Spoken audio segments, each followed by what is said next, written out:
There's some nice prayers in Prabodhananda Saraswati's book, Vrindavan Mahimamrita. Very important book. It's also available in Hindi and Bengali and Vrindavan you can get. Maybe here, I don't know. Vrindavan Mahimamrita, Prabodhananda Saraswati. I think I put these in an article that go on the Facebook soon. I don't know, maybe next Monday or Tuesday or so. I'll just share them with you.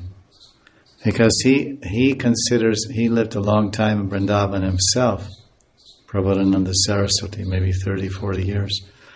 His kutir was right next to the Yamuna, near Keshigat. Actually near Kaliyagat, at Kaliyagat, Kaliyarad, Kaliyadaha. Just there, Yamuna was just right there. And so he was taking darshan at Yamuna and bath in Yamuna every day.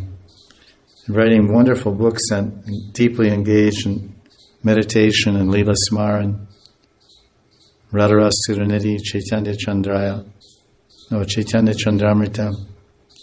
Sangeet Madhav, Saranga, that was like that. Some other books maybe, I can't say. Vrindavan Mahimamrita, of course.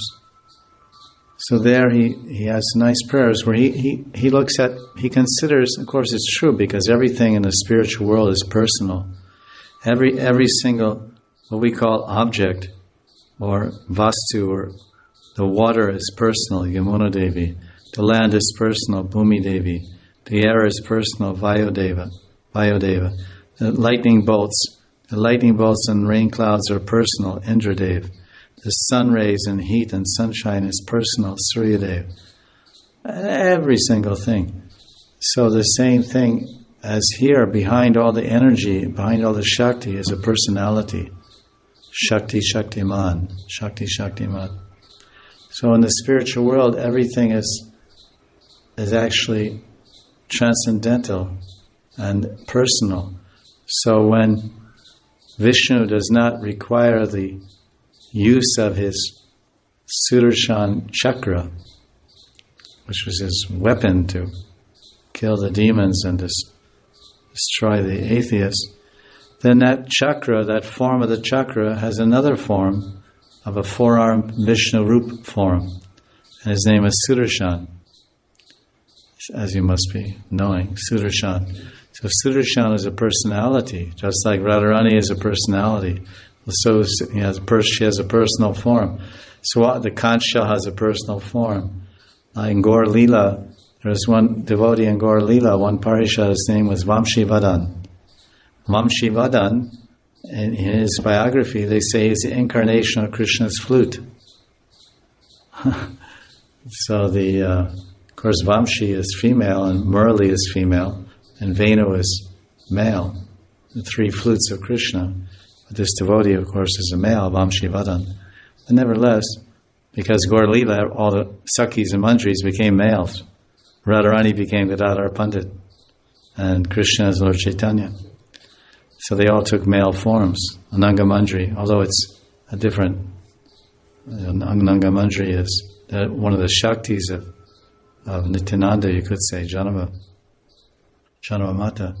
So similarly, Vamshi is a flute, and that's female, but there's no Vamshi in Gaur Lila.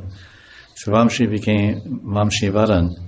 But then Vamshi, so that's the personal form in Gaur Lila, but then Vamshivadan also has another form, as Mridanga. The Mridanga is the actual Vamshi. That's why it's essential to have Mridanga in Kirtan. That's it. Lord Chaitanya's Lila of Harinam Sankirtan is eternal. Every Lila of Lord Chaitanya is eternal and Krishna. So all of the so-called paraphernalia, they're all persons. So the Mridanga is a person, Vamshivadan, and also the flute. So you can't replace that person with some African drum called djembe, something called djembe or something.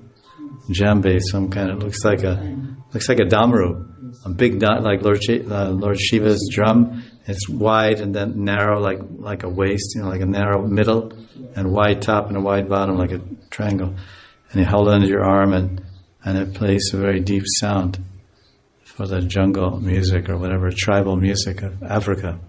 But that's not bona fide. That is not an eternal. That's not part of the eternal associates in paraphernalia, because all the paraphernalia of Krishna is personal. So that doesn't fit. Kartal, mridanga, these are and wampers and janjanj and singha horns, and many things are there, but they're all personalities.